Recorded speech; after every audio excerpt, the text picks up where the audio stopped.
चलिए देखिए, binomial theorem में लिखिए हेडिंग, अगला टॉपिक हम लोग पढ़ेंगे। लिखो हेडिंग, लिखो number of rational terms. Heading है नंबर ऑफ रेशनल, और बीच में ब्रैकेट में लिख लेना इंटीग्रल या इंटीजर टर्म्स।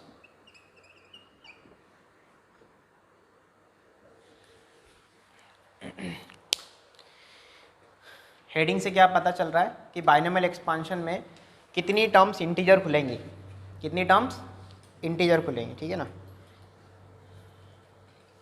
इसके अंदर कुछ थ्योरी पॉइंट है वो लिखेंगे। पहला पॉइंट लिखें, लिखो पहला पॉइंट लिखो, point number 1, in a to the power 1 by p plus b to the power 1 by q की whole power n,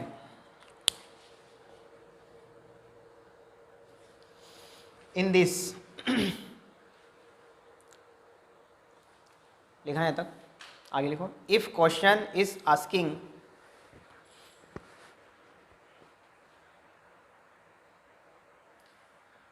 if question is asking about number of integral terms, if question is asking about integral terms, then देखो इसको point number 1 मत बोलो, then के बाद नीचे point number 1 लिखना, arrow बना के पैराग्राफ चेंज करके, देन पॉइंट नंबर 1, ठीक है। ये तो थ्योरी पार्ट हो गया। देन पॉइंट नंबर 1 लिखे, find general term, find general term. पहले पूरी तीनों बातें लिख लें, उसके बाद फिर हम लोग क्वेश्चन के दौरान तीनों बातों पे काम करेंगे ना, अभी समझने की कोई मतलब नहीं है। Find general term. Second point लिखें,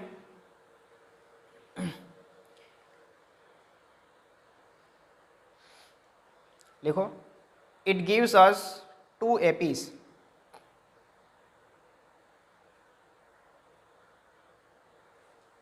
it gives us 2 APs. we trying, इसी के अंदर we trying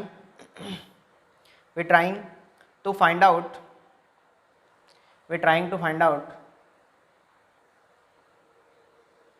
common AP। अभी लिखते चलो, आएगा समझ में। Point number 3, number of terms in common AP will be equal to number of integral terms,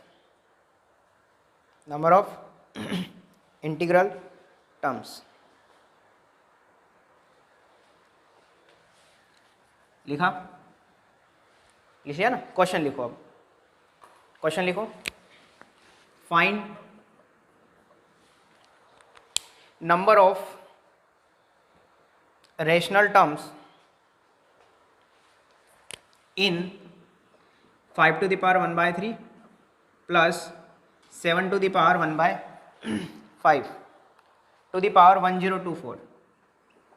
इसकी पावर कितना है? 1024। अब देखो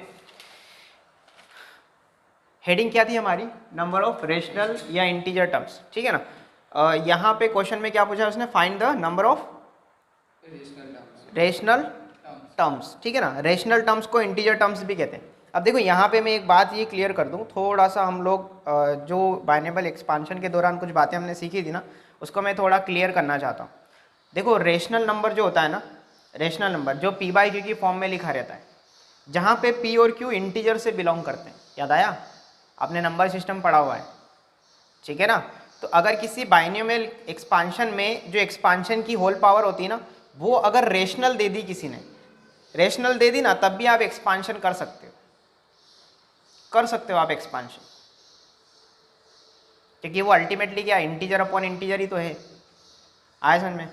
जैसे कि मतलब इस क्वेश्चन के दौरान ही वो वाली बात मेरे जहन में चल रही थी, तो मुझे बतानी थी। जैसे 1 + x की पावर किसी ने 1/2 दे दिया, इसका एक्सपांशन करना है तो आप कर सकते हो, क्योंकि देखो 1 + x की पावर n का एक्सपांशन क्या होता है, बोलो nc0, बोले तो 1 + nc1x + nc2x² and so on, अब ध्यान से सुनना, इसको आप क्या लिख सकते हो, 1 plus N X plus N into N minus one upon two into X square and so on. लिख सकते हो कि नहीं लिख सकते हो? अरे ओपन कर लो ना हर एक बाइनेबल कोफिशिएंट। तो जब इसको ओपन करोगे तो एन की जगह कितना है आज के दिन 1/2, तो जगह 1 प्लस x/2। सोचो 1/2 into 1/2 minus 1/2 into X square, तो एक्सपांशन हुआ कि नहीं हुआ? हो रहा है ना, ठीक है ना। बस यहाँ पे ध्यान रखना कि इसकी पावर इरेशनल नंबर ना बैठ जाए। जैसे अगर किसी ने बोल दिया कि 1 प्लस एक्स की पावर √3 ओपन करके बताओ, तो वो आप ओपन नहीं कर पाओगे। आया समझ में? ठीक है ना, वो ओपन नहीं होगा, फिर इरेशनल नंबर नहीं। तो वहाँ पे मैंने जो थोड़ा सा बताया था ना, उसको ठीक कर दिया है आज। ठीक है, ऐसा ओपन कर सकते हो, मैं बताऊंगा ऐसे कुछ एक्सपांशन आज। ठीक है, अभी फिलहाल हम इस क्वेश्चन पे बात करेंगे। तो रेशनल का मतलब इंटीजर होता है, कहने का मतलब ये। आया समझ में? ठीक है ना। देखो अब क्या इसकी शक्ल इसके जैसी है? a की पावर 1/p प्लस b की पावर 1/q की पावर में n दिया हुआ है, और हमें क्या फाइंड करना है? Number of. तो हमने पहला पॉइंट क्या लिखा था? जनरल टर्म फाइंड करने पहले, तो पहले इसकी जनरल टर्म फाइंड करते हैं। ठीक है, तो इसकी जनरल टर्म हो जाएगी T R plus 1th term हो जाएगी 1024 CR। सही है क्या? 5 की पावर 1/3 की पावर कितना? 1024 माइनस r, आगे वाले की पावर दोनों का डिफरेंस। आज के दिन भी वही बाइनोमियल थ्योरम हम लोग जो बोलते थे वही लिख रहे हैं। ठीक है ना। और इंटू में पीछे वाले की पावर 7 की पावर 1/5 की पावर कितना, जो नीचे लिखा है वो। इसको थोड़ा ठीक करके लिखो, जाएगा 1024 CR, 5 की पावर 1024 माइनस r/3। सही है क्या? इंटू 7 की पावर r/5। कोई दिक्कत इसमें? सुनना आप ध्यान से। उसने क्या बोला कि find the number of rational integer terms, rational या इंटीजर टर्म्स। ठीक है ना, ये बोला उसने। तो अब इसमें हमने सेकंड पॉइंट क्या लिखा था? जब आप जनरल टर्म्स लिखते हो तो इससे आपको 2 AP मिलती है। अब 2 AP कैसे मिलेगी? सुनना, जनरल टर्म में आपको ओवरऑल पूरा काम रेशनल में चाहिए, रेशनल मतलब इंटीजर में चाहिए। ठीक है ना। तो अगर इसकी पावर इंटीजर बैठेगा और इसकी पावर भी इंटीजर बैठेगा, तभी आपको इंटीजर मिलेगा। नहीं आया समझ में? अरे आया कि नहीं आया? अगर यहाँ पे r, और अब देखो इसकी पावर में इंटीजर होने के लिए सारी की सारी कहानी r पे डिपेंड होगी। किस पे डिपेंड होगी? क्योंकि r ही तो अननोन है, बाकी सब तो इंटीजर है। 5 इंटीजर, 3 इंटीजर, ये भी इंटीजर। सुनना वापस से, 5 की पावर इंटीजर चाहिए, इंटू 7 की पावर भी इंटीजर चाहिए, तो ये पूरे इंटीजर, इंटीजर इंटू इंटीजर, और ये भी पूरा इंटीजर, ये तो होता ही है इंटीजर। तो ओवरऑल आपको जनरल टर्म अगर इंटीजर दे रहा है पूरा, तो पूरे इसके एक्सपांशन में आपको नंबर ऑफ टर्म्स इंटीजर जो है वो जनरल टर्म से हम निकाल पाएंगे कि कितने आर हमारे पास आ रहे हैं। अब ये आर पर डिपेंड करेगा सब कुछ, जितने आर आएंगे उतनी इंटीजर टर्म्स खुलेंगी। अब आर लेके आने हमको, अब आर लाने के लिए हमने यहाँ पे क्लियर कर लिया कि आर शुड बी इंटीजर। ठीक है ना, ये दोनों इंटीजर होने चाहिए, तो पावर मस्ट बी इंटीजर। लिख दूँ क्या यहाँ पे? पावर मस्ट बी इंटीजर, और पावर को इंटीजर होने के लिए सारी की सारी कहानी आर पे डिपेंडेंट है। इसका मतलब r/5 भी आपको इंटीजर चाहिए, और 1024 माइनस r/5 भी अपॉन 3 है, वो भी आपको इंटीजर चाहिए। ठीक है, अब ये दोनों अगर जब इंटीजर पकड़ने जाओगे तो एक सीरीज खुलेंगी। देखो सीरीज क्या खुलेंगी, सुनना। ये पहला आदमी क्या रखोगे कि इंटीजर मिले? आर क्या रखोगे पहला? 0 रखेंगे। क्या 0 से पीछे रख सकते हैं? नहीं, कि निगेटिव एक्सेप्ट नहीं करेगा, ये दोनों पॉजिटिव होने चाहिए। मिनिमम से मिनिमम 0, तो 0 चलेगा इसको, और 0 इसको भी चलेगा। क्या चलेगा कि नहीं चलेगा? चलेगा ना, ये नीचे 3 लिखा हुआ है। ठीक है ना, पहले इसके बारे में बात करते हैं, इसके बारे में बाद में करेंगे। ठीक है ना, सबसे पहले वहाँ पे 0 रख दिया, फिर 1 चलेगा उसमें? 1/5 बेटा, 1/5 यहाँ पे पावर क्या लिखा? पावर मस्ट भी इंटीजर, तो पावर 1/5 हो जाएगी, जो कि इंटीजर नहीं है। इंटीजर नहीं है ना वो तो। ठीक है, और अगर 2/5 रखोगे, 2 रखोगे तो 2/5 हो जाएगा, वो भी इंटीजर नहीं है। क्या क्या रखना पड़ेगा? सीधा 5 रखना पड़ेगा। वेरी गुड, तो 5 रखा, फिर क्या रखोगे? 10 रखोगे। इसका मतलब 5 की टेबल चलेगी। अब 5 की टेबल चलेगी, देखो कहाँ तक चलेगी, सुनना ध्यान से। 10 के बाद 15, 20 से बढ़ते बढ़ते कहाँ तक? 1020। कहाँ तक चलेगी? 1020 तक। 24 तक नहीं, क्योंकि 1024 5 से डिवाइड नहीं होगा, 1020 तक गाड़ी जाएगी अपनी। आया समझ में? है ना, ये चल रही, ये एक सीरीज बन गई। देखो ये एपी बन गई, जिसका कॉमन डिफरेंस कितना है? 5। सही है क्या? अब दूसरी एपी भी बनेगी। फिर हमको क्या करना है? दोनों का कॉमन एपी ढूंढना है। देखो पॉइंट नंबर 3 क्या लिखा है? दोनों के कॉमन एपी में जितनी टर्म्स होंगी उतने आर आएंगे, और उतनी ही नंबर ऑफ इंटीजर टर्म्स खुलेंगी। बस इतना सा काम करना है। ठीक है। और इतना भी अगर आप नहीं करना चाहते हैं तो मेरे पास इसकी भी ट्रिक है, बट ये पहला क्वेश्चन में प्रॉपर चलूँगा, फिर मैं इसकी ट्रिक बताऊँगा, ठीक है।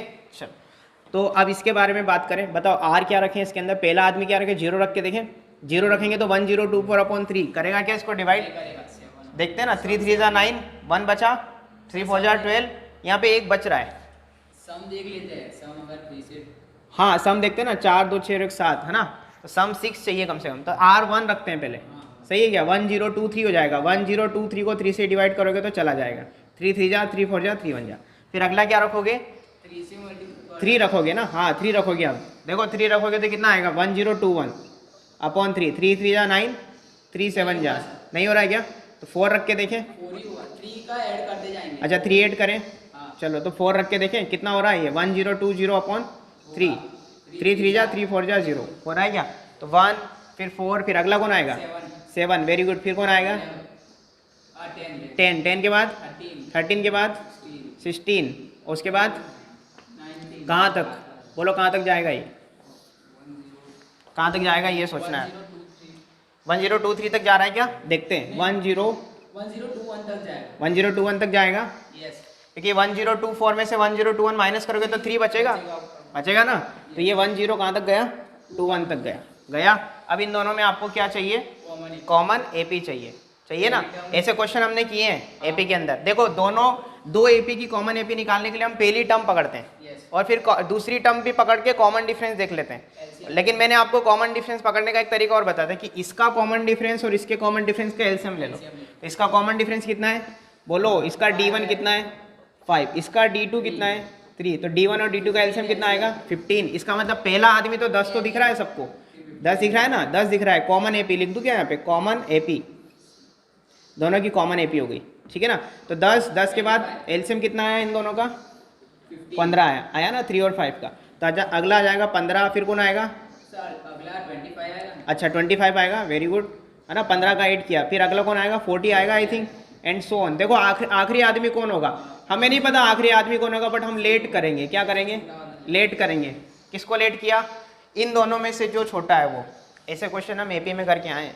फिर आपको क्या करना है, नंबर ऑफ टर्म ढूंढना है इसमें, नंबर ऑफ टर्म्स, तो आपके पास फॉर्मूला है एल बराबर, आपको आखिरी आदमी पता है क्या, हाँ, एल बराबर a plus n minus 1 into d, तो यहाँ से एन का फॉर्मूला मैंने लिखाया था, l minus a upon d, याद आया, प्लस 1, ये फॉर्मूला लिखा है आपके पास, बहुत कम यूज़ किया इसको हमने, यहीं से बन के आया है, L minus a upon D plus 1 हो जाएगा, ठीक है ना। आपको एन मतलब नंबर ऑफ टर्म चाहिए, लेकिन इसके अंदर ध्यान से सुनना, इसमें आप लगा दोगे ग्रेटेस्ट इंटीजर, क्या लगा दोगे, ग्रेटेस्ट, क्योंकि आपने इसको लेट किया है, हो सकता है ये पॉइंट में आंसर दे, एग्जैक्ट थोड़ी पता, हमने माना है इसको, ठीक है ना, ऐसे क्वेश्चन किए हैं, ग्रेटेस्ट इंटीजर भी लगाया था हमने यहाँ पे, एल कितना है, माइनस ए कितना है 10, अपॉन डी कितना है, इसका डी कितना है 15, और प्लस में कितना आ रहा है 1, इसको सॉल्व करो, 1 0 कितना आ रहा है 1 0 1 0 अपॉन 15 और प्लस में 1, कैलकुलेट करें इसको, 5 3 जा 5 2 जा 0 5 2 जा, सही है क्या, 3 6 जा 18, 3 7 जा 21, सही है क्या, 0.3 67.3 का ग्रेटेस्ट इंटीजर 67 प्लस 1 कितना 68, तो अपने पास कितनी नंबर ऑफ इंटीग्रल टर्म्स खुलेंगी 68 टर्म्स खुलेंगी, आया समझ में, कॉपी करो। देखो रेशनल टर्म पर जेई मेंस 2013 में क्वेश्चन था, in the expansion of this find the sum of rational terms, rational terms का सम फाइंड करना है, तो पहले आप मुझे कितनी रेशनल टर्म्स आ रही है वो निकाल के बताओ, ट्राई करो जल्दी।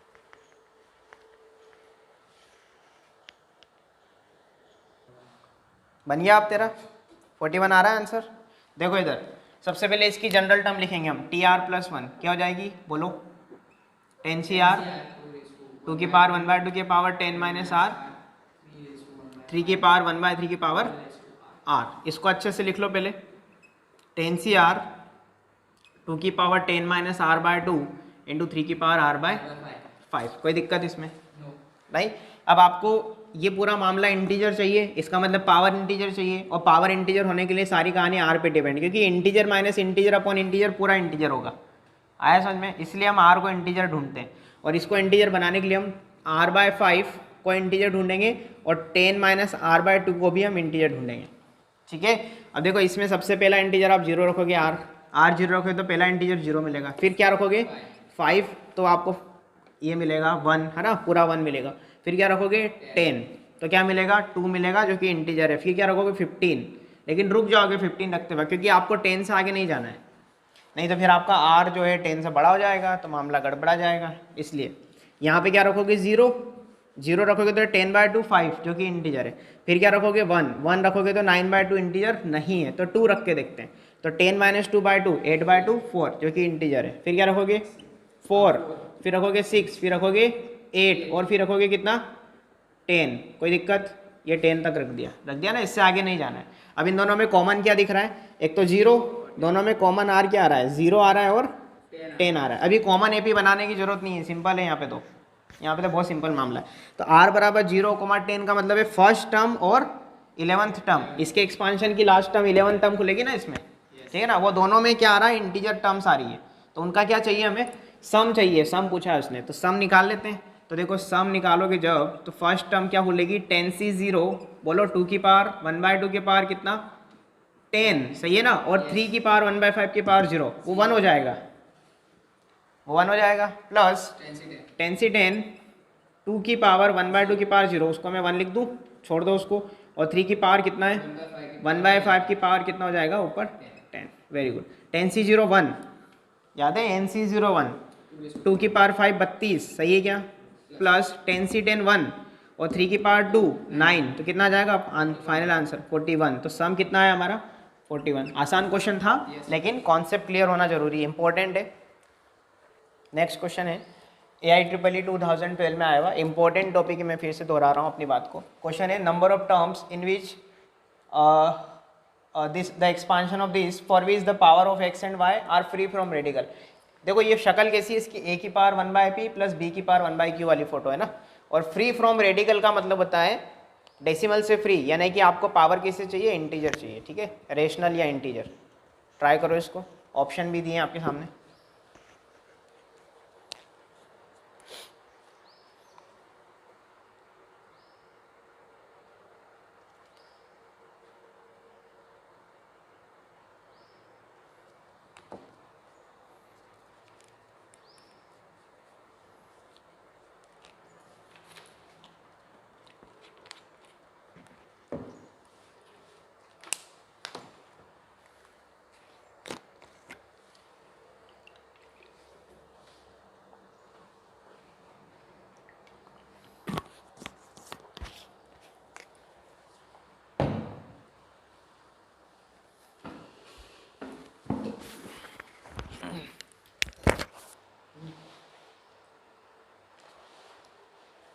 समीर एक सेकंड पॉज कर दो।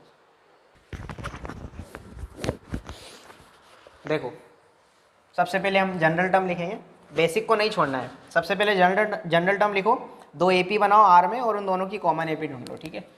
तो जनरल टर्म हो जाएगी TR प्लस 1th टर्म, बोलो 55CR y की पावर 1/5 की पावर कितना 55 माइनस R इंटू एक्स की पावर 1/10 की पावर कितना R, ठीक है ना। तो यहाँ से इसको थोड़ा सा ठीक कर लो, 55CR y की पावर कितना 55 माइनस R अपॉन 5। यहाँ गलती हो सकती है बच्चे से, वो तुरंत इसको 11 माइनस R लिखने की कोशिश करेगा। 11 माइनस R नहीं, अगर लिखना है तो 11 माइनस R/5 लिखो, ये गलती मत करना। इससे अच्छा आप पूरा मल्टीप्लाई करो, ठीक है, प्रॉपर होता है हड़बड़ाहट में, कितना कर ले x की पावर R/10। अब पावर किससे चाहिए आपको इंटीजर ढूंढना है, ठीक है ना। तो R/10 इक्वल टू और 55 माइनस R/5 इक्वल टू, ठीक है। मैं हमेशा कोशिश, देखो ये आप लोगों ने नोटिस किया होगा, मैं हर बार इसको पहले लिखता हूँ इसको बाद में लिखता हूँ। ये मेरे अपने फंडे की कहीं गलती ना हो मेरे से, क्योंकि इससे ये कहीं ना कहीं मैच होता है थोड़ा, ठीक है। तो देखो इसमें सबसे पहले क्या रखोगे 0, फिर क्या रखोगे बोलो 10 अगला 10 ही रखना पड़ेगा ना। 0 से 10 के बीच में कोई भी नंबर रखोगे ना तो इंटीजर नहीं मिलेगा। फिर 20 रखोगे, फिर क्या रखोगे 30, 40, 50 तक। 50 से आगे नहीं जाएंगे कि 55 से आगे फिर चले जाओगे। 60 रखोगे तो गलत हो जाए। अब इसमें 0 रखोगे तो ये बैठ रहा है 11 टाइम्स हो रहा है, फिर 5 रखना पड़ेगा, बढ़िया। तो ये है ना, ये 10 हो जाएगा टोटल, ठीक है। फिर क्या रखोगे यहाँ पे 10 रखोगे तो 45/5, फिर 20, सही है क्या, नहीं 15 रखोगे, बढ़िया। यानी 5-5 का डिफरेंस चल रहा है, 15, 20, बोलो 25, 30, सही है क्या, 55 तक जाएंगे। 55 तक जाएंगे, हाँ 55 तक जाएंगे। 35, 40, 45, 50 एंड एट लास्ट 55, सही है क्या। अब दोनों में कॉमन देखो, सबसे पहले तो यहाँ पे मुझे 10 दिखाई दे रहा है, 0 भी दिखाई दे रहा है, वेरी गुड। 0 हो गया, 10 हो गया, फिर 20 हो गया, फिर 30 भी होगा, यानी इसके सारे कॉमन दिखाई दे रहे हैं इसके अंदर, यानी ये इसका सबसेट हो गया। अरे हुआ कि नहीं हुआ। ऐसा भी पूछ सकते हैं, कुछ भी घुमा फिरा के क्वेश्चन बनाने वाला कुछ भी बना सकता है कि ये इसको कोई एक सेट नाम दे दिया है कि ये एक्स है और ये वाई है, ऑप्शन में दे दिया X union Y, X intersection Y, phi, कुछ भी दे सकता है। तो आपको ये दिखना चाहिए। अब देखो कितनी टर्म्स, 1 2 3 4 5 6 टर्म्स जो है वो कितनी है अपने पास, फ्री फ्रॉम रेडिकल, तो 6 टर्म्स हो जाएंगी अपनी।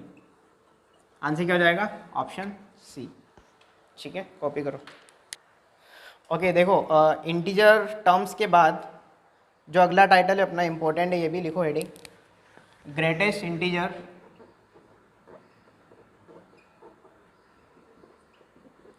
Value based, greatest integer value based question, ठीक है ना। अब देखो इसमें भी कुछ थ्योरी पार्ट है तो लिखेंगे इसके अंदर, लिखो हेडिंग, लिखो important points, some important points. इसके अंदर पॉइंट नंबर 1 लिखेंगे। ये पॉइंट जो होते हैं ना, ये बुकों में नहीं मिलेंगे आपको, बहुत रेयरली मिलेंगे। बुकों में इसलिए नहीं मिलते क्योंकि ये अपनी लैंग्वेज में लिखे होते हैं। तो इन पॉइंट्स का लिखने का मतलब ये है कि हमें क्वेश्चन करते वक्त क्या क्या स्टेप्स लगानी है, अपनी देसी लैंग्वेज में हम लिखेंगे, जैसे हमने पिछले बार लिखा था वैसा ही, ठीक है ना। लिखे इसके अंदर point number 1, in this kind of question, in this kind of question we will find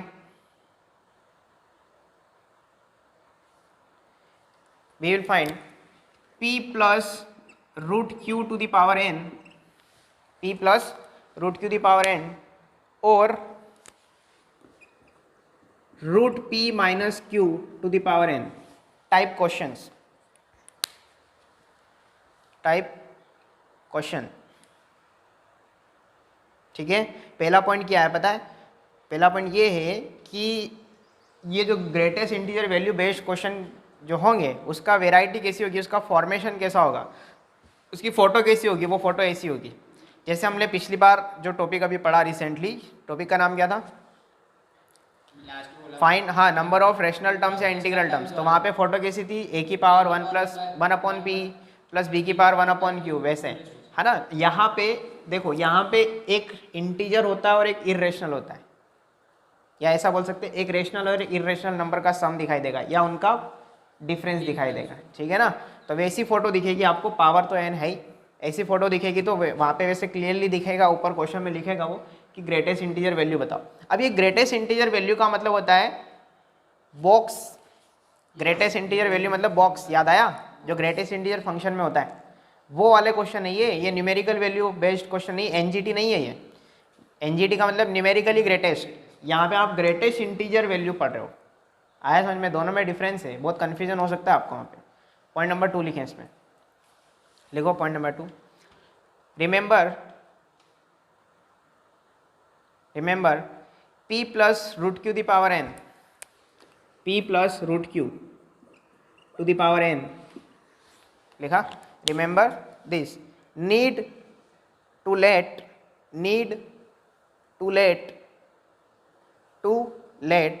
p minus root Q the power n, p minus root Q the power n। अभी लिख लो, सब समझ में आएगा। एंड लिखो, and for root p minus Q to the power n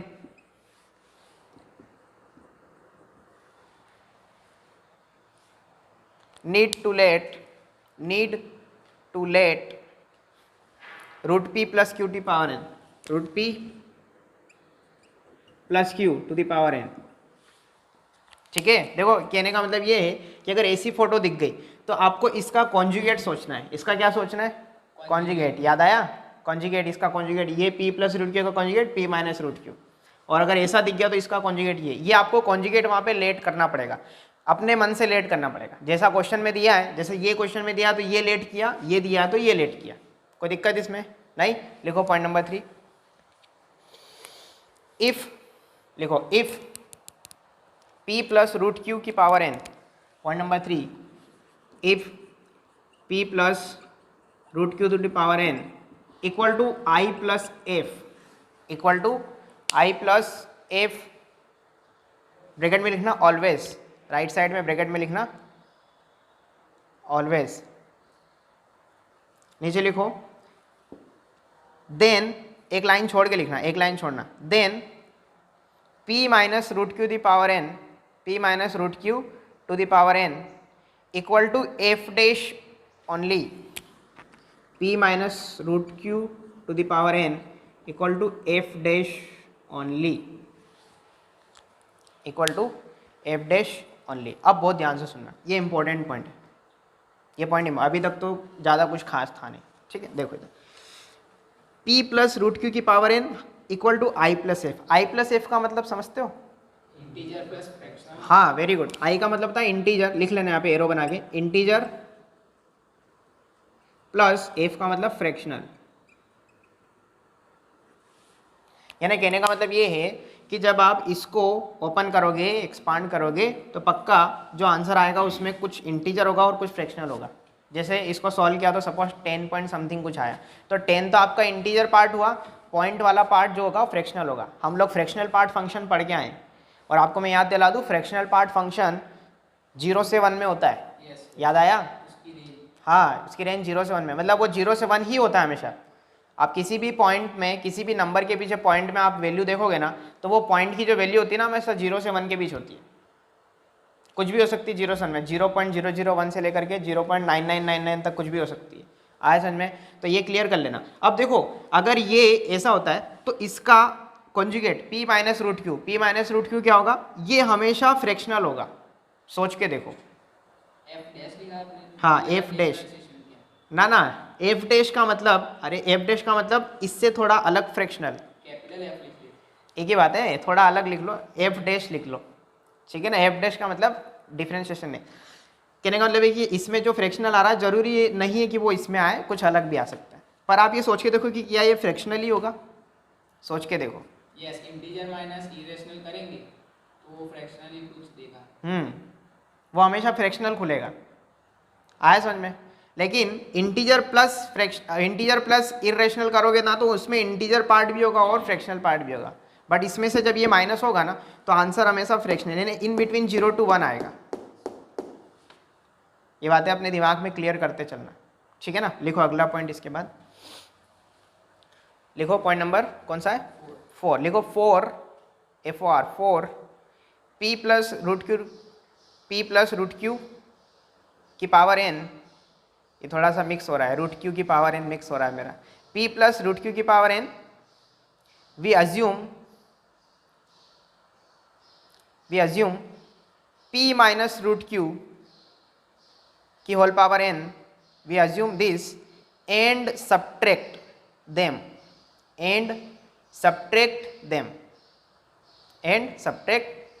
them, full stop. Paragraph change करके नीचे लिखना 4, हाँ सेम इसी में, 4 रूट पी माइनस क्यू की whole power n, 4 root p minus Q की whole power n, we assume root P plus q की whole power n, root P plus q की whole power n and add them, full stop. ठीक है, इतना काम आपको करना है इस क्वेश्चन के दौरान। पहली पॉइंट में तो कुछ था नहीं, दूसरे पॉइंट में हमने क्या सीखा कि इसका कॉन्जुगेट हमें अज्यूम करना है। क्या अज्यूम करना है? कॉन्जुगेट अज्यूम करना है। कोई दिक्कत? तीसरे पॉइंट में हमने ये सीखा कि अगर इंटीजर प्लस इरेशनल दिया है तो वो हमेशा आई प्लस एफ की फ़ोटो उसकी खुलेगी, लेकिन अगर इंटीजर माइनस इरेशनल दिया तो वो हमेशा फ्रैक्शनल खुलेगा। नहीं आया समझ में? आया? और पॉइंट नंबर 4 में हमने क्या लिखा? पॉइंट नंबर 4 में हमने लिखा कि अगर p प्लस रूट क्यू की पावर n की फ़ोटो हो तो हम क्या लेट करते हैं, जो हमने पॉइंट नंबर 2 में लिखा था, इसका कॉन्जुगेट लेट करते हैं।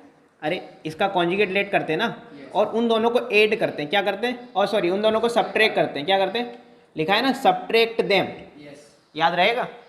ठीक है ना, ये वाले फोटो में सब्ट्रैक्ट करते हैं कॉन्जुगेट लिख के। और अगर रूट p माइनस क्यू की पावर n दिया है तो उसका कॉन्जुगेट हम अज्यूम करेंगे या लेट करेंगे, और उनको क्या करेंगे? ऐड करेंगे। दोनों को क्या कर देंगे? दोनों को ऐड कर देंगे। बस इतना काम करना है और आपका क्वेश्चन बन जाएगा। आया समझ में? एक शीट में भी क्वेश्चन है इसका, आसान क्वेश्चन है, उसको करेंगे हम अभी। कॉपी करो इतना। करे बाद देखो क्वेश्चन है, find greatest integer value of this. क्या फाइंड करना है? Greatest integer value. ठीक है ना, कन्फ्यूजन मत रखना नाम में, ग्रेटेस्ट इंटीजर वैल्यू है ना, एनजीटी नहीं है ये, न्यूमेरिकली ग्रेटेस्ट टर्म नहीं है, दिखने में वैसा ही, वर्डिंग वैसी लग रही है, बट दोनों का मीनिंग अलग अलग है। Greatest integer value of this. अब देखो ये फोटो देखो, पहचानो, ये रूट p प्लस क्यू की फोटो है, रूट p प्लस क्यू की फोटो है। तो हम क्या करते हैं, इसका कॉन्जुगेट अज्यूम करेंगे। ठीक है ना, अब सुनना ध्यान से, रूट p प्लस क्यू की पावर 7 है, क्या ये हमेशा i प्लस एफ की फॉर्म में होगा? क्योंकि देखो इसमें इंटीजर प्लस इरेशनल दिया है, कोई दिक्कत नहीं। अब इसका हम अज्यूम करेंगे क्या? इसका हम अज्यूम करेंगे कॉन्जुगेट। तो लिखो मतलब देखो इधर रूट 2 माइनस 1 की पावर 7, और वो कॉन्जुगेट हमेशा क्या होगा? फ्रैक्शनल होगा, उसको एफ डैश बोलते थे, कोई दिक्कत नहीं। और इसके बाद हम क्या करेंगे? दोनों को ऐड करेंगे या सब्ट्रैक्ट करेंगे? सोच लो एक बार, आपके पास पॉइंट लिखा हुआ है, पढ़ो, चेक कर लो एक बार अच्छे से। प्लस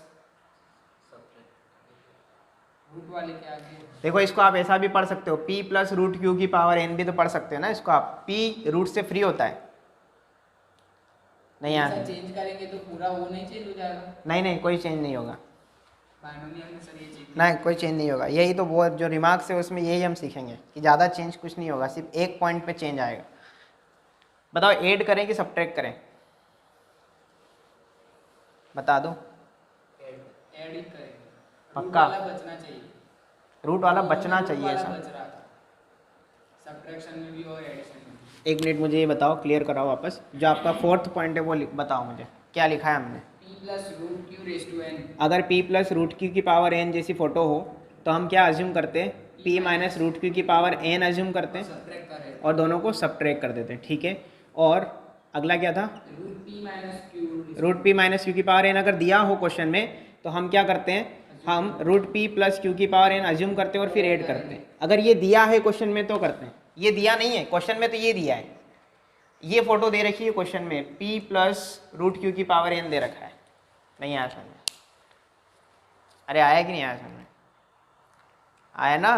ठीक है, तो देखो इसमें हम करेंगे सब्ट्रैक्ट। क्या करेंगे? सब्ट्रैक्ट करेंगे।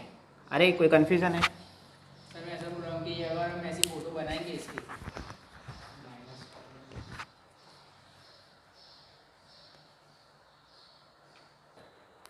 काम की बात सीखो तुम पहले। देखो इधर ये मैं इतना हटा देता हूँ, ये तो आ ही गया समझ में तुमको। मुझे ये बताओ कि ये जो एफ है, एफ ये कहाँ से कहाँ होगा? 0 से 1। बहुत बढ़िया, इन बिटवीन 0 to 1, क्योंकि अभी हमने बात की कि फ्रैक्शनल हमेशा 0 से 1 में होगा, होगा कि नहीं होगा?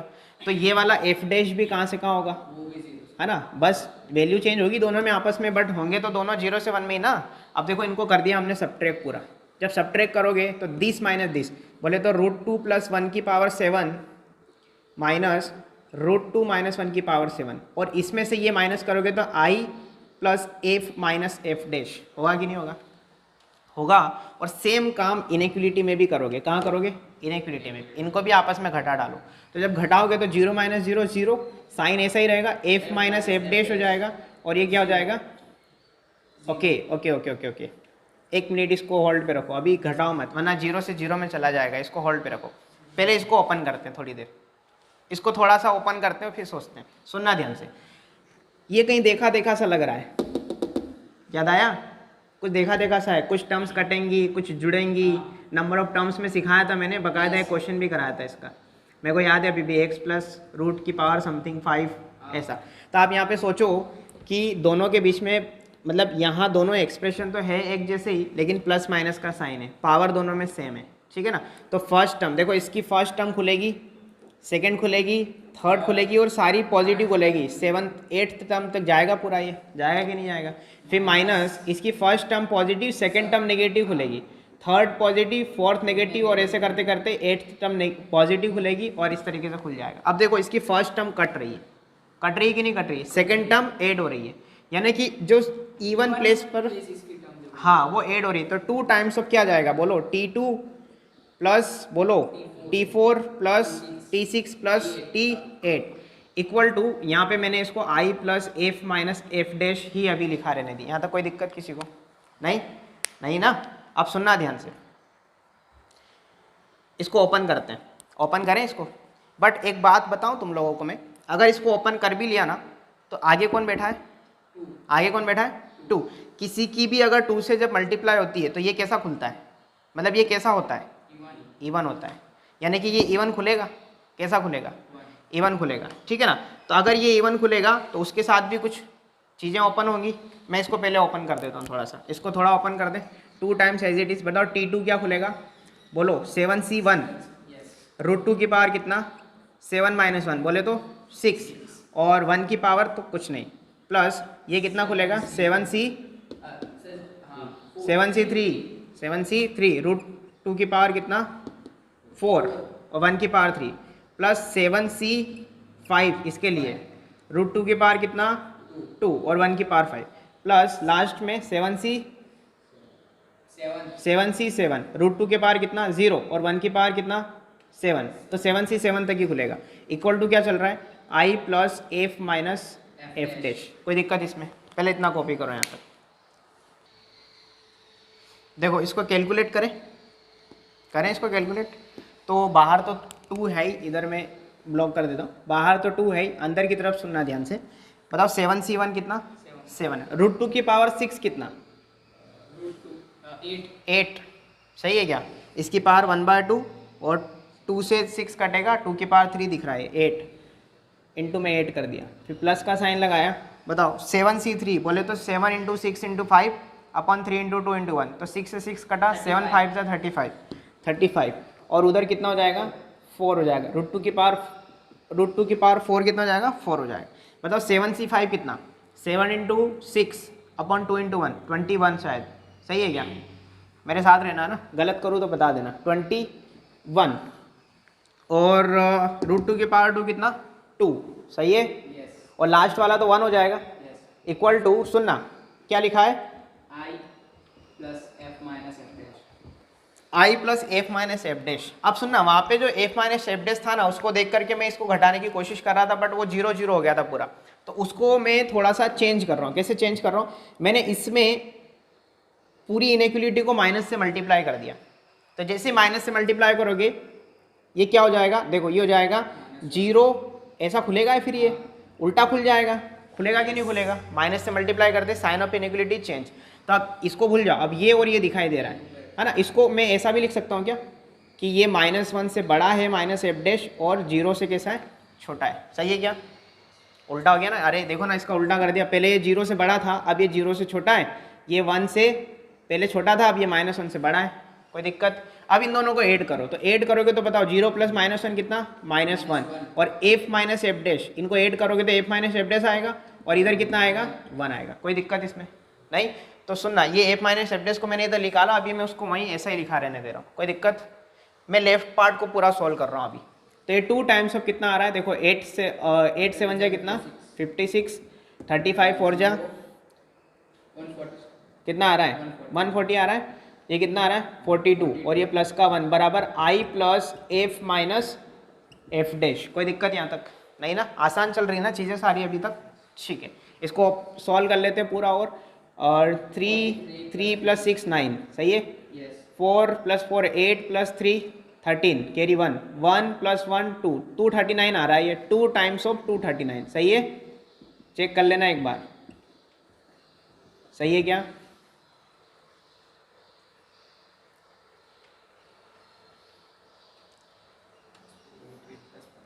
सही है ना, भरोसा रखो, 9 दूना 18, ये कितना जाएगा 7, 478 आ रहा है, इक्वल टू कितना i plus f minus f test. देखो आप सुनना ध्यान से, यहाँ तक तो कोई दिक्कत नहीं है। क्या किया हमने, मैं फिर से रिवाइज करा देता हूँ। जो फोटो दे रखी थी उसको हमने ऑब्जर्व किया, उसका हमने कॉन्जुगेट लिखा एंड देन सबट्रैक्ट कर दिया। सबट्रैक्ट करने के बाद हमने इसको एक्सपांड किया, right side as it is चल रहा है। बस हमने यहाँ पे इनइक्वलिटी में एक काम नया किया था, बाकी इसको बाइनोमियल एक्सपांशन को हम ओपन करते करते यहाँ तक आ गए, कोई दिक्कत नहीं है। अब सुनना, ये कैसा नंबर है, इंटीजर। कैसा नंबर है, इंटीजर। मैं इवन की बात कर रहा था पहले, वो इवन ऑटोमेटिकली दिख रहा है, ठीक है ना। वो नेक्स्ट क्वेश्चन में वापस मैं बताऊंगा कि 2 का मल्टीप्लाई होने पर कोई भी चीज़ इवन हो जाती है, ये मैं कॉन्सेप्ट बता रहा था, ठीक है ना। अगले क्वेश्चन में काम आएगा। ये इंटीजर है। अब सुनना, सामने ये तो इंटीजर है। अब इंटीजर में आप एफ माइनस एफ डैश को ऐड करोगे तो सुनना ध्यान से, इंटीजर में क्या ऐड करोगे कि इंटीजर हो जाएगा? नहीं सुनना, इंटीजर ही ऐड करोगे ना। अरे जीरो अपने मन से घर से लगाओगे क्या? इंटीजर में इंटीजर ऐड करोगे तो इंटीजर मिलेगा ना। कहने का मतलब ये है कि this quantity must be integer, must be integer. नहीं आया समझ में? अब कहाँ से लेके आओगे इस इंटीजर को? यहाँ से। कहाँ से लाओगे? यहाँ से लाओगे, क्योंकि एफ माइनस एफ डेस की रेंज -1 से 1 है। बताओ -1 से 1 में कौन सा इंटीजर पड़ता है? 0। वो तुक्का सही बैठ गया, बट फिर भी ये हमने किया इसीलिए था। नहीं आया समझ में? तो यहाँ से इसके बीच में एक ही इंटीजर मिल रहा है जिसका नाम है 0। तो 0 यहाँ पे क्या कर दोगे? ऐड कर दोगे, तो 478 बराबर कितना हो जाएगा? आई। कोई दिक्कत इसमें? अब सुनना, आपको क्या चाहिए? ग्रेटेस्ट इंटीजर वैल्यू चाहिए इसकी। तो इसमें लगाओगे आप क्या? Greatest integer function. बॉक्स के अंदर √2 + 1 की पावर कितना? 7। कितना हो जाएगा? 478 का बॉक्स। और 478 का बॉक्स खुद कितना होगा? 478 ही होगा। तो आंसर क्या जाएगा इसका? 478। आया समझ में क्या? कॉपी करो। देखो नेक्स्ट क्वेश्चन क्या है। If n belongs to positive integer then integer part of this, यानी ग्रेटेस्ट इंटीजर पार्ट की बात हो रही है। इंटीजर पार्ट मतलब ग्रेटेस्ट इंटीजर पार्ट, ठीक है। इसका या फिर ऐसा बोल रहा है उसने, integer part of this is an even integer, odd integer and 0 and so. यानी हमें उसने यहाँ पे डिग्री अननोन दे दी। डिग्री क्या दे दी? अननोन दे दी। तो हम अज्यूम करके चलें, n को इवन मान के चलेंगे हम, वो उसमें ज़्यादा आसान पड़ेगा। तो यहाँ पे क्या लिखा है? 3 + √7 की पावर n। ये हमेशा या तो i और f की टर्म्स में लिखा रहेगा, i + f की टर्म्स में, integer plus irrational i + f, इसमें तो कोई दिक्कत नहीं है। इसका हम लोग अज्यूम करेंगे क्या? 3 - √7 कॉन्जुगेट इसका अज्यूम किया, तो वो हमेशा कैसा आएगा? फ्रैक्शनल आएगा, f डैश के टर्म में। और हम लेट करते हैं, हम क्या लेट करेंगे? लेट, मैं इधर लिख देता हूँ, लेट n इज कैसा? इवन। अब देखो यहाँ पे ये बात क्लियर कर लो कि अगर डिग्री इवन होती है तो कॉन्जुगेट अज्यूम करके हम क्या करते हैं? ऐड करते हैं।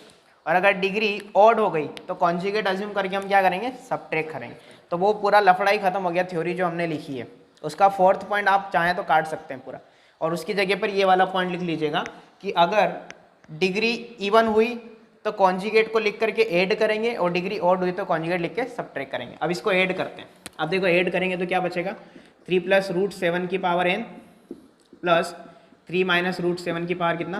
n इज इक्वल टू कितना? बोलो, i + f + f डैश। इसमें कोई दिक्कत नहीं।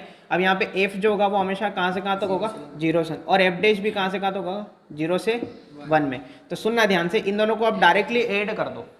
पिछली बार हमने क्या किया था? इसमें माइनस का मल्टीप्लाई करके ऐड किया था, अभी डायरेक्टली ऐड कर दो। तो ऐड करोगे तो 0 से लेकर के f + f dash in between 0 से 2 हो जाएगा। अरे होगा कि नहीं होगा? f + f dash in between 0 से 2 हो गया। अब इसको ओपन करना है। सुनना, अभी ये n कैसा है हमारा? इवन है। n अगर इवन होता है तो एक टर्म ज़्यादा है ना, ऑड टर्म्स खुलेंगी टोटल, ठीक है। लेकिन उन सारी टर्म्स में सुनना ध्यान से, फर्स्ट टर्म खुली सपोज, सेकेंड टर्म खुली, थर्ड टर्म खुली, एंड सो ऑन। हमें नहीं पता n क्या है।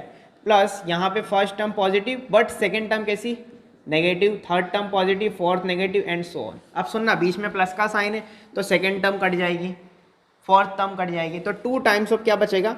t1 प्लस बोलो t3 एंड सो ऑन। अब ये गारंटी है कि जो भी बचेगा वो इवन बचेगा, क्योंकि आगे कौन है? 2 से मल्टीप्लाई हो रहा है ना। मैं पिछले क्वेश्चन में इसीलिए कोशिश कर रहा था कि 2 से मल्टीप्लाई करें तो इवन बचेगा, ये हमें पता होना चाहिए। इवन इंटीजर बचेगा, ये भी मैं पूरी क्लियर कर दूँ बात। और राइट साइड क्या लिखा है?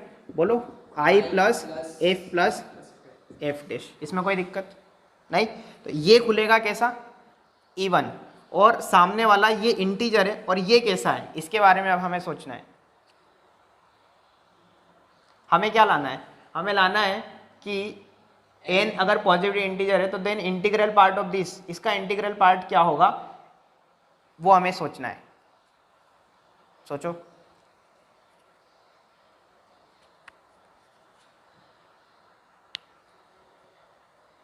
T1 T3 खोल के देखे, नहीं खोल के क्यों देखे, हमें ये तो क्लियर है ना कि ये इंटीजर है, ये कैसा है, ये तो इंटीजर है ना, नहीं आया समझ में, और ये इंटीजर है ही, इसको क्या होना पड़ेगा, इंटीजर। अब देखो ये कहाँ से कहाँ तक है, 0 से 2 और 0 से 2 में कौन इंटीजर पड़ता है, 1, पड़ता है क्या, कौन इंटीजर पड़ता है, 1 पड़ता है। अब सुनना, ये इंटीजर भी नहीं है, ये इवन इंटीजर है। कैसा इंटीजर है, इवन इंटीजर, और सामने किसी इंटीजर में 1 ऐड होता है तो वो कैसा इंटीजर बनता है, इवन भी होगा और ऑड भी। कैसे, अगर 5 में एक ऐड किया या फिर 3 में एक ऐड किया तो वो आई पे डिपेंड करेगा। आई अगर ऑड होगा देखो आई अगर इवन हुआ, सुनना, आई अगर इवन हुआ तो वो ऑड हो जाएगा, तो ये पूरा ऑड हो जाएगा, और सामने कौन बैठा है, Even। इवन।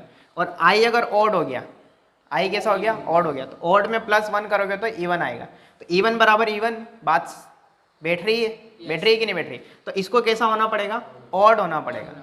और आई कौन है, इसका इंटीग्रल पार्ट है, अरे नहीं यार समझ में, इसका इंटीग्रल पार्ट है ना आई, तो हमारा आंसर क्या हो जाएगा, ऑड इंटीजर। नहीं आया समझ में, हाँ ऑप्शन ए, कॉपी करो।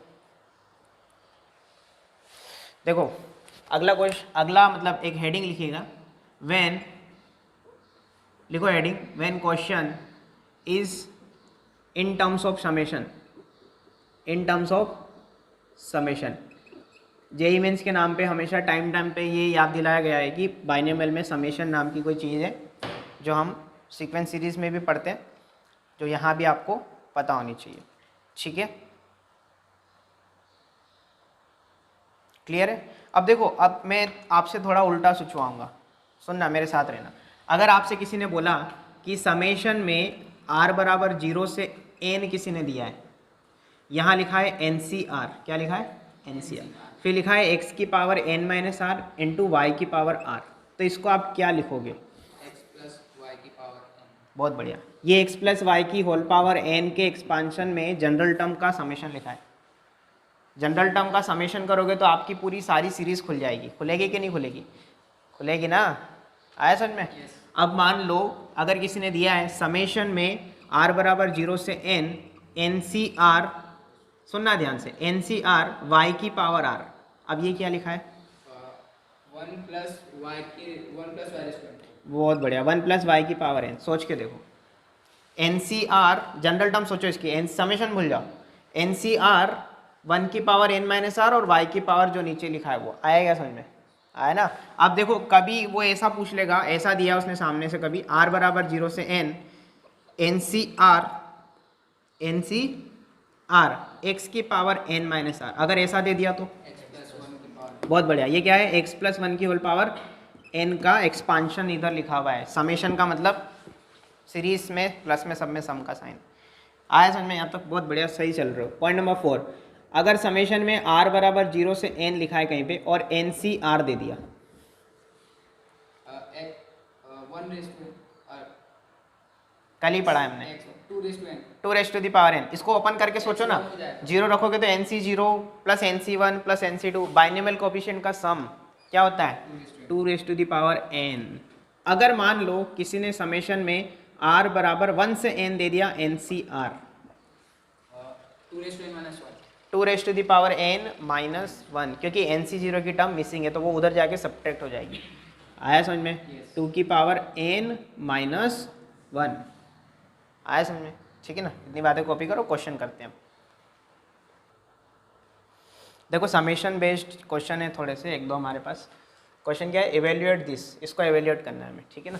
तो इसमें सबसे पहले आप देखो समेशन में r बराबर 0 से n वेरी कर रहा है, वेरी कौन कर रहा है, r वेरी कर रहा है, तो इसमें अंदर की तरफ a और d क्या है हमारे, कांस्टेंट है, तो समेशन का एलजेब्रा लगा दो पहले, तो हमें पता है r बराबर 0 से n, इसको मल्टीप्लाई करो, a NCR प्लस समेशन में आर बराबर 0 से n d r n c r, सही है क्या?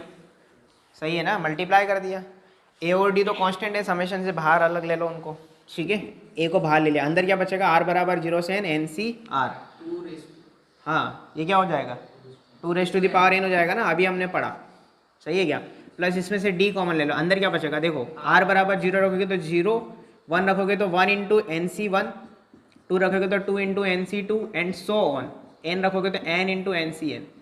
कुछ याद आया? कल हमने ये रिजल्ट लिखा है, हाँ डिफ्रेंशिएशन करके किया था। इसका आंसर आया था n इंटू 2 की पावर n माइनस 1, देख लो अपनी कॉपी में, यही आया था n इंटू 2 की पावर n माइनस 1, डिफ्रेंशिएशन करके किया था, ठीक है ना।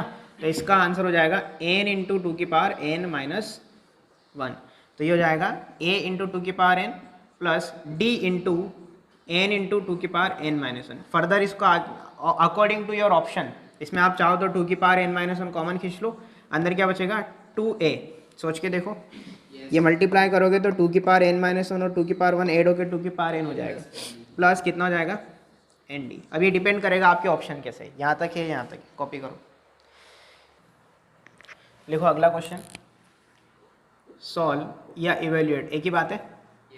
समेशन में लिखो r बराबर 0 से n r into n c r. कर लोगे इस क्वेश्चन को? आप ट्राई करो। कौन सा? इसमें एक किया ना n 2 raised to n minus 1, तो ये वैसे ही आएगा। कैसे किया था उसको? तुम डिफरेंशिएशन बोल रहे थे ना, डिफरेंशिएशन करके किसका?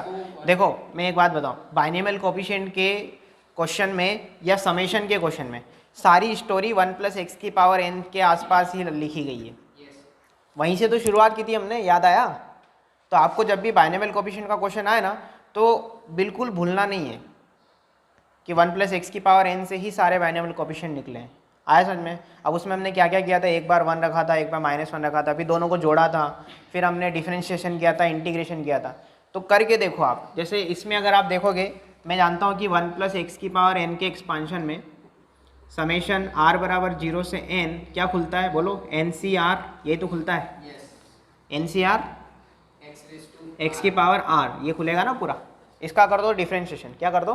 डिफरेंशिएशन। तो दोनों तरफ करेंगे तो जाएगा n इंटू 1 प्लस एक्स की power n minus 1 equal to summation अपनी जगह पर है r बराबर 0 से n, एन सी आर तो कांस्टेंट है, x की पावर r का r इंटू एक्स की पावर r माइनस 1 हो जाएगा। अब इसमें रख दो x बराबर 1, क्योंकि आपको इसके अकॉर्डिंग जाना है, आपको यहाँ पे x बराबर क्या रखना पड़ेगा? 1 रखना पड़ेगा। तो put x is equal to 1, x is equal to 1 put करोगे तो इधर कितना हो जाएगा? 1 प्लस 1 दैट इज 2, 2 की पावर n माइनस 2 जाएगा n इंटू 2 की पावर n माइनस 1 बराबर समेशन में r बराबर 0 से n r into n c r, जो आपको चाहिए था वो आंसर आई। तो ये गलती बिल्कुल भी मत करना। मैं बहुत वापस अपनी बात पे जोर रख रहा हूँ कि बाइनोमियल कोएफिशिएंट का किसी भी वेराइटी का क्वेश्चन आ जाए, आपको अगर स्टैंडर्ड रिजल्ट आते हैं तो ठीक है, नहीं आते हैं तो परेशान नहीं होना, थोड़ा टाइम लगेगा, लेकिन 1 प्लस एक्स की पावर n का एक्सपांशन निकाल लेना और उसके आसपास आपको सोचना है 0 1 -1 डिफरेंशिएशन इंटीग्रेशन करके ऐड करना, सब्ट्रैक्ट करना, ठीक है ना। एक बहुत ज़बरदस्त क्वेश्चन अभी कराऊंगा मैं, इसको कॉपी करो, आगे बात करेंगे। देखो समेशन की बात हो रही थी और एक क्वेश्चन और, अभी हम लोग 1 प्लस एक्स की पावर n के बारे में बात कर रहे थे। 1 प्लस एक्स की पावर n के एक्सपांशन में मैंने बोला था x बराबर 1 x बराबर -1 रख के देखो, वैसा ही एक क्वेश्चन आपके सामने है। क्वेश्चन है कि 1 प्लस एक्स की पावर 2 की होल पावर n के एक्सपांशन को इस तरीके से उसने ओपन किया है, देन हमें ये चारों रिजल्ट बताने, इन चारों का आंसर क्या आएगा। तो फर्स्ट वाला क्या है? a0 plus a1 plus a2 से लेकर के a2n, a0 a1 a2 यानी कि सारे कोफिशिएंट का सम चाहिए। ये कोफिशिएंट का सम लिखा है और कोफिशिएंट का सम आता है x बराबर 1 रखने से, याद आया? ये दूसरी बार हम लोग इस बारे में बात कर रहे हैं, दूसरी तीसरी बार बात हो रही है, ठीक है ना। तो अगर आप इसके अंदर इस पूरे एक्सप्रेशन में x बराबर कितना रख दोगे? 1 रख दोगे, तो पुट x इक्वल टू 1।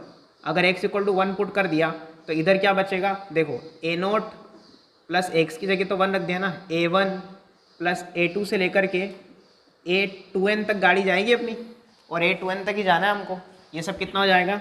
देखो इधर भी रखोगे ना x बराबर 1, तो 1 प्लस 1 प्लस 1 दैट इज 3, तो 3 raise to the power n आपका आंसर आ जाएगा। तो ये फर्स्ट वाले का आंसर है, ये किसका आंसर है? First मैंने इसके सामने ही लिखा है ना, फर्स्ट के सामने ये लिखा है, ठीक है ना। अब ये सेकंड वाला आप देखो, -1 अल्टरनेट साइन चाहिए। अल्टरनेट साइन कब आते हैं? जब x बराबर -1 रखते हैं। तो put x equal to -1, second के लिए हमने x इक्वल टू -1 पुट किया। यहाँ पे मैं पॉइंट नंबर 1 लिख देता हूँ, पॉइंट नंबर 2। तो -1 रखोगे इसके अंदर तो सारे अल्टरनेट साइन चलेंगे, a0 minus a1 plus a2 से लेकर के a2n तक। लास्ट वाला आदमी जो है इवन प्लस पे लिखा है ना, ठीक है ना, a2n, 2 प्लस में आ रहा है ना यहाँ पे, तो 2n भी प्लस में आएगा, ठीक है, कोई दिक्कत नहीं उससे। इधर रखोगे तो कितना हो जाएगा? -1, 1 -1 प्लस 1, तो ये दोनों कट जाएंगे, 1 की पावर n हो जाएगा, यानी कि 1 हो जाएगा। आए समझ में? कोई दिक्कत नहीं है ना, बहुत आसान क्वेश्चन है। नंबर 3 शीट में मिलेंगे ऐसे क्वेश्चन, जो शीट आज आपको मिलेगी ना उसमें ऐसे क्वेश्चन बहुत दिए, ठीक है। नंबर 3 में क्या बोला उसने? a0 a2 a4, यानी a1 a3 को खत्म कर दिया। अब a1 a3 खत्म कब होगा? इन दोनों को ऐड करो। जब मैं इन दोनों को ऐड करूंगा। बहुत बढ़िया, देखो इन दोनों को ऐड करते ये दोनों कटेंगे, यस कटेंगे ना, तो क्या क्या बचेगा? 2 टाइम्स ऑफ a0, दो बार बचेंगे ना ये, plus a2 and so on, सारे दो बार बचेंगे। और राइट साइड जब ऐड करोगे तो 3 to the power n plus 1 हो जाएगा। और डिवाइडेड बाय 2 कर दूं क्या इधर से 2 हटा के? यस आया समझ में? इतना तो कर सकते हैं डायरेक्ट। चलिए बहुत बढ़िया। पॉइंट नंबर 4, पॉइंट नंबर 4 में देखो यहाँ पे a1 a3, अब की बार 0 2 4 को हटा दिया, यानी किसी ने इन दोनों को सब्ट्रैक्ट किया है, तो सब्ट्रैक्ट कर देते हैं, इसमें से ये घटा दो, तो 2 टाइम्स ऑफ क्या बचेगा? a1 a3 and so on. Check करो एक बार, सही है क्या? और इधर घटाओगे तो 3 to the power n minus 1, और ये 2 यहाँ से हटा के अपॉन में इधर लगा, तो ये सारे आंसर हमारे पास आ गए। कोई दिक्कत इसमें? कॉपी करो। देखो पिछले क्वेश्चन की तरह ये वाला क्वेश्चन है। क्वेश्चन में क्या बोला? If this equal to this, है ना, यहाँ पे पावर 6 है और पावर 12 तक ओपन हो रहा है। अब ये आपको अंडरस्टूड होगा खुद ब खुद कि यहाँ पे x की हाईएस्ट पावर कितना है? 2, और उसकी पावर 6 तक जाओगे तो पावर 12 तक खुलेगा। ये अभी ट्राइनोमियल में आएंगी चीज़ें, ठीक है ना, मैं बताऊँगा अभी आगे जाके। तो देखो इसमें उसने क्या बोला कि वही सारे रिजल्ट फाइंड करना है जो पिछले क्वेश्चन में थे। तो क्लियरली दिख रहा है कि a0 से लेकर के a12 का सम पूछा है फर्स्ट वाले में। तो x बराबर कितना रखा होगा? किसी ने 1 रखा होगा। तो इसका आंसर क्या जाएगा? बोलो 3 बोलो, 3 टू द पावर कितना? 6। बहुत बढ़िया, सही है। अब यहाँ पे अल्टरनेट साइन चाहिए, -1 तो x की जगह -1 पुट किया होगा, तो -1 जब पुट करोगे तो कितना हो जाएगा? 1 बोलो 1 हो जाएगा, क्योंकि -1 रखते ही ये दोनों कट जाएंगे, -1 का स्क्वायर प्लस 1 और 1 की पावर 6, 1 हो जाएगा।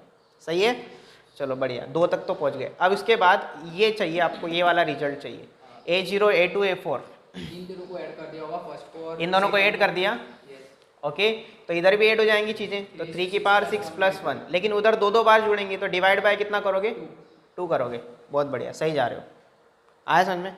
नेक्स्ट क्वेश्चन इसी में, a1 a3 a5, अब की बार 2 4 6 को खत्म कर दिया, इसका मतलब दोनों को सब्ट्रैक्ट किया होगा, है ना। यहाँ तक तो हम पिछले क्वेश्चन में भी सीखे थे। इन दोनों को सब्ट्रैक्ट कर दिया होगा किसी ने, तो सब्ट्रैक्ट करोगे तो a0 a0 गया, a2 a2 गया, है ना, a1 a1 जुड़ जाएंगे, a3 a3 जुड़ जाएंगे, लेकिन दो बार जुड़ेंगे 2 टाइम्स। तो इन दोनों को सब्ट्रैक्ट करो, तो 3 टू द पावर 6 माइनस 1, और दो बार जुड़ रहे इसलिए डिवाइडेड बाय, उधर जो 2 कॉमन लिया वो डिवाइड में चला गया। अब आपको ये सोचना है, इसके बारे में और इसके बारे में सोचना है। अब की बार अल्टरनेट गाड़ी है, प्लस माइनस में अल्टरनेट है पूरी अपनी कहानी, बट 2 4 6 में कहानी है, 0 2 4 6 में स्टोरी चल रही है। बताओ अब क्या करें? अब कोई क्या पुट करेगा, क्या घटाएगा, क्या जोड़ेगा? बताओ। दोनों के लिए सोचना है हमें एक साथ, सोचो।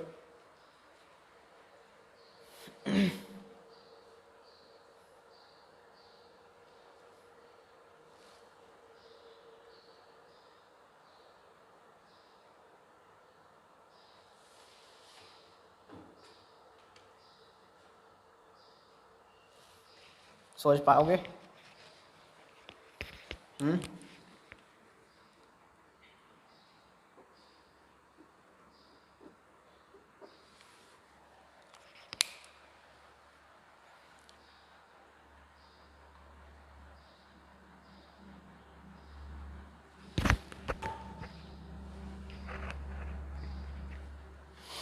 क्या लगता है?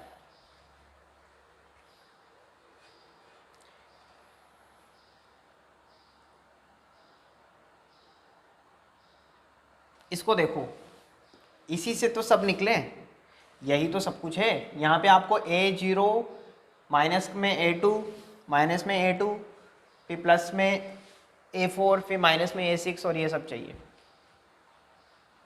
आई रखेंगे तो भी आई आयोटा आयोटा, अनबिलीवेबल, आयोटा ही रखेंगे इसमें। क्योंकि पावर 4 में तभी 1 होता है और पावर 2 में -1 होता है, इसके लिए माइनस। तो फिर इसका क्या है, तो फिर ये कहाँ जाएंगे, ये A1 आयोटा A3 आयोटा वो भी तो आयोटा में रहेंगे, उसका क्या होगा फिर? सर कहने का मतलब ये तू कह रहा है ना इसमें आयोटा रख दो, फिर ऐड करेंगे या फिर किसी को सब्ट्रैक्ट कर लेंगे। रख के देखते हैं, कुल मिला के कहने का मतलब है रख के देखते हैं। सोचा बहुत बढ़िया, मतलब मुझे यकीन नहीं था, मैं हनीफा में पढ़ा रहा हूँ, मुझे यकीन नहीं था कि कोई इतना सोच पाएगा। माना कि हम आयोटा से फेमिलियर हैं, बट वो यहाँ क्लिक करना बहुत टफ है। आया समझ में? ये आज मुझे थोड़ा फील हो रहा है कि वाकई हनीफा में IIT और नीट की प्रिपरेशन करने लायक बच्चे हैं, ठीक है ना, ये अच्छी बात है। सोचा हमने एक बहुत अच्छा इनिशिएटिव है। चलो यहाँ पे पुट करते हैं हम iota, put x equal to iota put किया, तो इधर आयोटा पुट करोगे तो कितना, बोलो 1 plus iota plus iota square की पावर कितना, 6 इक्वल टू, सुनना ध्यान से, equal to A0 plus A1 iota plus A2 iota square, बोलो plus A3 iota cube and so on, कहाँ तक, A12 आयोटा की पावर 12। कोई दिक्कत इसमें? अब ध्यान से सुनना, आयोटा को लेकर मैं क्लियर कर दूं, आयोटा कितना होता है, √-1। अगर दोनों साइड स्क्वायरिंग कर दोगे तो आयोटा स्क्वायर बराबर -1 हो जाएगा, दोनों तरफ स्क्वायर कर दो तो आयोटा का स्क्वायर हो जाएगा, अंडर रूट हट जाएगा तो -1 बचेगा। फिर अगर कोई पूछेगा आयोटा का क्यूब बताओ, तो हो जाएगा आयोटा का स्क्वायर इंटू आयोटा। आयोटा का क्यूब को क्या लिख सकते हो, ब्रेक कर दो ना, अरे बेस से में पावर वापस ऐड कर दो तो वही आयोटा क्यूब मिलेगा। अब देखो ये -1 है और ये -1 को आयोटा से मल्टीप्लाई करोगे तो माइनस आयोटा, ये -1 है ना, यहाँ से देखो एक दूसरे से लिंक होते जा रहे हैं। तो आयोटा की वैल्यू √-1, आयोटा स्क्वायर -1 और आयोटा क्यूब माइनस आयोटा, और आयोटा की पावर 4 ये जाएगा आयोटा स्क्वायर का होल स्क्वायर, और आयोटा स्क्वायर -1 का स्क्वायर 1 हो जाएगा। आयोटा के 4 ही आंसर आते हैं, √-1, -1, माइनस आयोटा और 1। आया समझ में? ठीक है, आयोटा की अब इसके आगे कोई भी पावर सोल्व करोगे ना तो इन चारों में से आंसर आएगा। कॉम्प्लेक्स नंबर में पढ़ेंगे बहुत अच्छे से, एकदम एक लेक्चर पूरा आयोटा में निकलेगा अपना, ठीक है ना। तो यहाँ यूज़ कर लेते हैं, देखो आयोटा स्क्वायर कितना हो जाएगा, -1, तो -1 और 1 कट जाएगा, समझ में आया। आयोटा की पावर 6 बचेगा। कोई दिक्कत इसमें, दिक्कत है क्या? नहीं। अब देखो इधर A0 अपनी जगह पर है, प्लस का A1 आयोटा अपनी जगह पर है, A1 आयोटा अपनी जगह पर, और ये माइनस का A2 हो जाएगा क्योंकि आयोटा स्क्वायर -1 होता है, और ये माइनस का A3 आयोटा हो जाएगा क्योंकि minus iota cube minus iota होता है। आया समझ में? And so on. अब सुनो, A to पावर, यहाँ पे देखो A12 आयोटा की पावर 12 कितना हो जाएगा, आयोटा की पावर 4 का क्यूब, और आयोटा की पावर 4 1 का क्यूब 1 हो जाएगा, तो A12 अपनी जगह पर है। कोई दिक्कत इसमें नहीं। अब सुनना ध्यान से, आयोटा की पावर 6 कितना हो जाएगा, -1। अरे इसको आप लिखोगे ना, आयोटा की power 4 into iota square, iota की पावर 4 तो 1 और ये -1, वहाँ से देखो आप, तो ये कितना हो जाएगा टोटल, -1 इज इक्वल टू, यहाँ देखना A0, यहाँ पे कुछ टर्म ऐसी है जो आयोटा से फ्री है, और वो सारी कौन सी टर्म है, 0, 2, 4, 6 से लेकर के 12 वाली, और सारी अल्टरनेट है, सोच के देखना, प्लस माइनस फिर अगला प्लस में खुलेगा। सोचो A4 आयोटा की पावर 4, आयोटा की पावर 4 1 प्लस का, तो प्लस का A4 खुला ना, तो A0 A2 A4 A6 minus का से लेकर के A12 तक गए, और बाकी की जो टर्म है उसमें से आयोटा कॉमन खींच लो, तो अंदर क्या बचेगा, बोलो A1 A3 and so on. आया समझ में? अब कंपैरिजन कर लो, कॉम्प्लेक्स नंबर में कंपैरिजन करते ना, इसको आप लिख दो -1 प्लस 0 आयोटा। कोई दिक्कत इसमें? देखो रियल पार्ट को रियल पार्ट से कंपेयर करो, आयोटा के कोफिशिएंट इमेजिनरी पार्ट को इमेजिनरी पार्ट से कंपेयर करो, कर लो। तो देखो it implies A0 A2 plus A4 A6 and so on, कितना हो जाएगा, -1। सोच के देखो, ये -1 हो जाएगा, होगा कि नहीं होगा? और ये इधर लिखा है ना, कितना आएगा ये, -1। आया समझ में? और आयोटा का कोफिशिएंट कितना है इधर, A1 A3 plus A5 A7 से लेकर के कहाँ तक, A13 तक, और वो कितना हो जाएगा, 0। कितना हो जाएगा वो, 0। तो इसका आंसर कितना आ जाएगा, 0। मोस्ट इंपॉर्टेंट पार्ट है दोनों फॉर जेई पर्पस, क्योंकि ये चीज़ आज तक पूछी नहीं गई है। कॉपी करो।